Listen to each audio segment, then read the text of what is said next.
Wow, what is going on? It is literally March 4th today and it is 70 degrees. The bees are out and super active. So today, this video is gonna be exactly for the second year beekeepers. I'm gonna be going through this hive and really see what's going on, and let's talk about what our next steps to start getting them ready for the spring will be. Come on.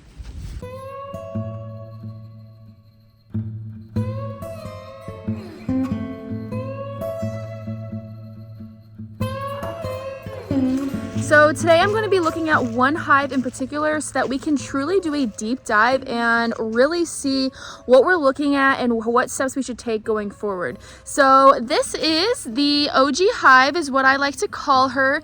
She is going to be this year's breeder hive because she's the hive that I've had since I started beekeeping. She is a 5-year-old hive. Of course, she's requeened many times. But I was so amazed this year because her cluster stayed so tight even when all the other hives were out roaming about and thinking that, hey, it's springtime. She knew exactly what was happening and she was like, nah, Mother Nature, you are not fooling me. I'm gonna be smart and stay in my cluster and not waste too much energy. And that is something I really like, especially in Michigan. Also, this hive I did not treat whatsoever this year.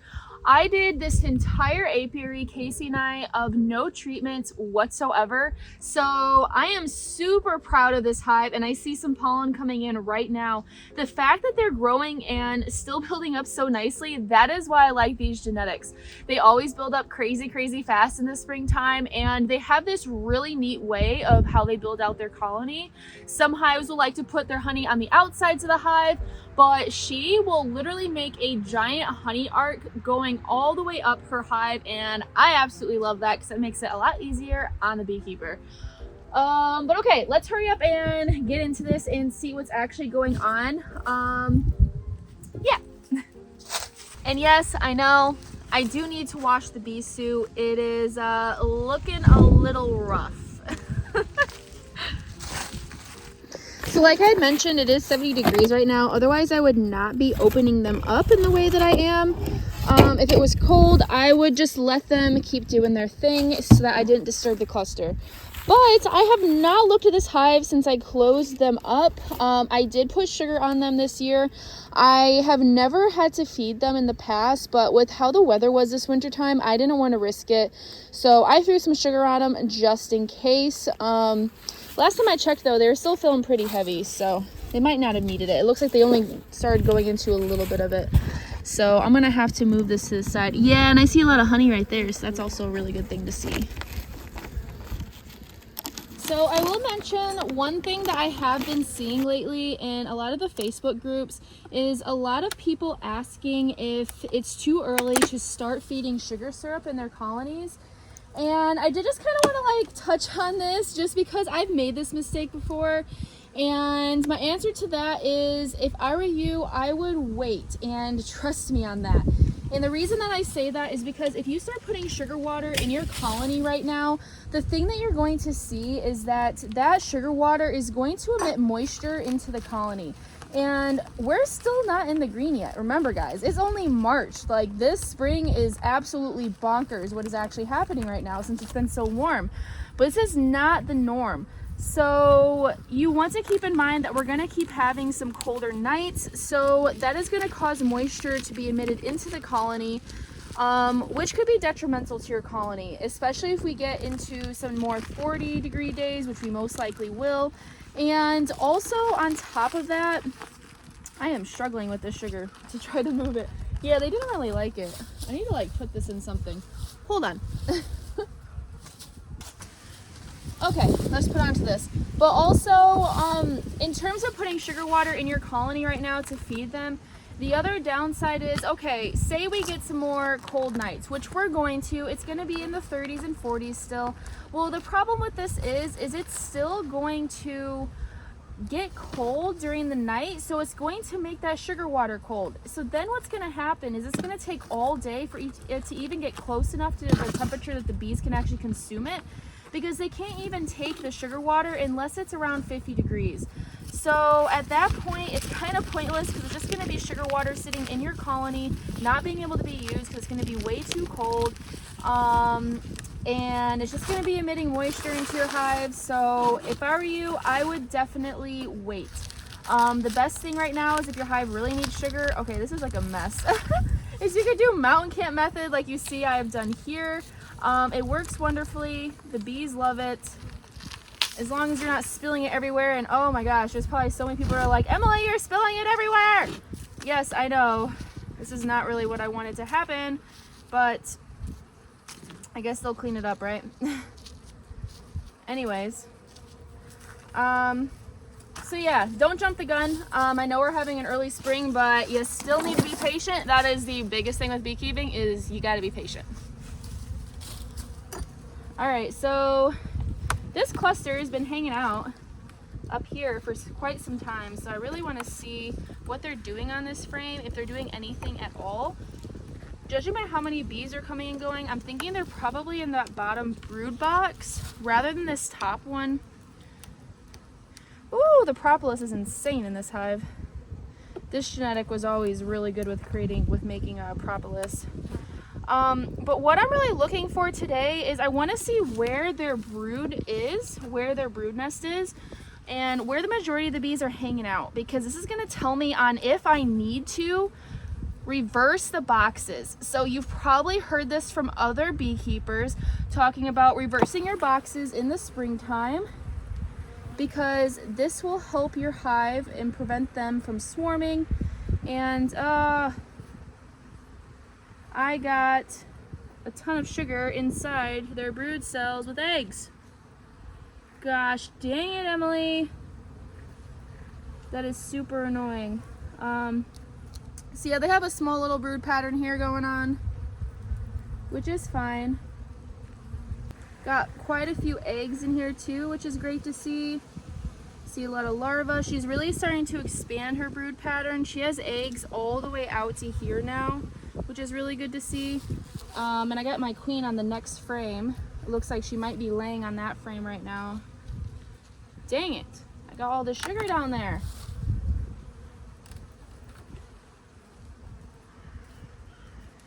And they still have a lot of honey right there too. So that is great to see. And there's my queen, looking all nice and pretty. So they're not going too crazy right now in terms of laying. Like I said, it's still been pretty cold.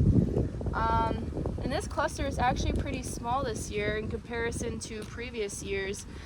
They had a lot of things they had to figure out how to... So like I was saying, this hive is much smaller than what I was expecting to see. It is probably smaller by a frame or two in comparison to some of our other colonies that we've seen before this time of year. But like I said, we did completely treatment-free last year, which has definitely been a journey towards doing that. But that was definitely expected because treatment-free is not easy. It is a learning process, and you're definitely going to lose hives in the process. But we'll see how this hive goes. If it ends up building up like it normally does, then it will still be our breeder colony. But if it doesn't, then it looks like we'll be looking at something different. So from what I'm seeing in this colony, I am definitely going to reverse the brood boxes. And the reason for this is, since they have such a small brood pattern in there, they don't need all of this space to really get the hive going, and they have quite a bit of honey over here too left over that they still have not used yet. Honestly, they probably didn't even need the sugar. So I'm going to take this top box off, and I'm actually going to condense this down into a single, because bees do perform better in a smaller space. Ooh, that box is heavy. Oh yeah, they have a lot of honey. Wow. So when it comes to reversing brood boxes, there are some rules that I kind of stick to when I go into a hive and look to see what exactly I need to do. And like you see here, when you go into a hive and you have a really small cluster and there's nothing going on in that bottom box whatsoever, there's no point in them having that entire hive to have to utilize.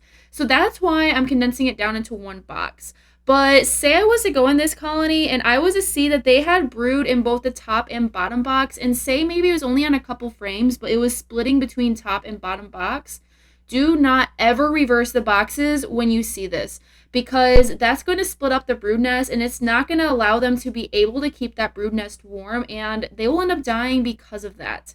And the third rule that I like to live by is if they are growing rapidly in the top box and they're not really touching that bottom box, definitely flip them. That is actually the prime condition to flip them.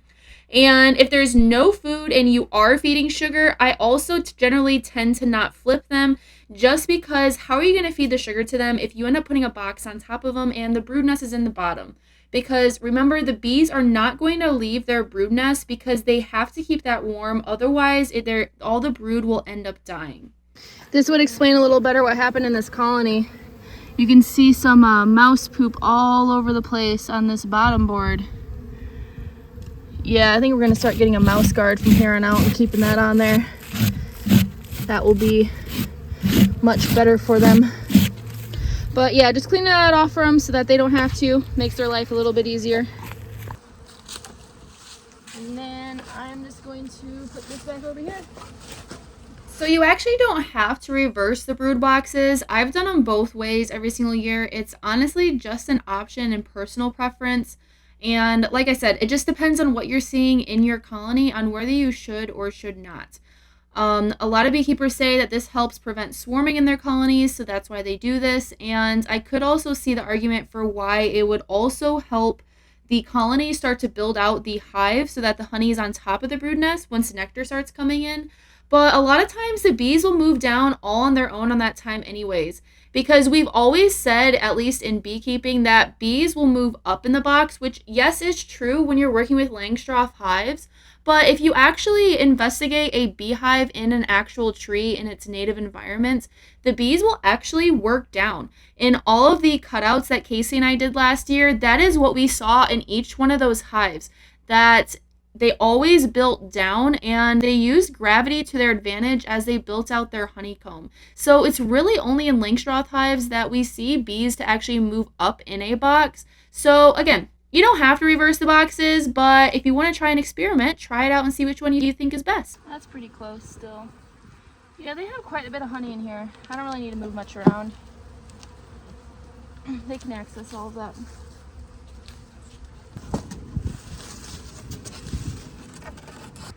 So the goal right now is to set your hives up for success so that they can build up as quickly as possible this upcoming spring. So really the main focus right now is to just make sure they have pollen, because that's going to stimulate them to really start ramping up and building up quickly. And once weather is permitting, start feeding them sugar water.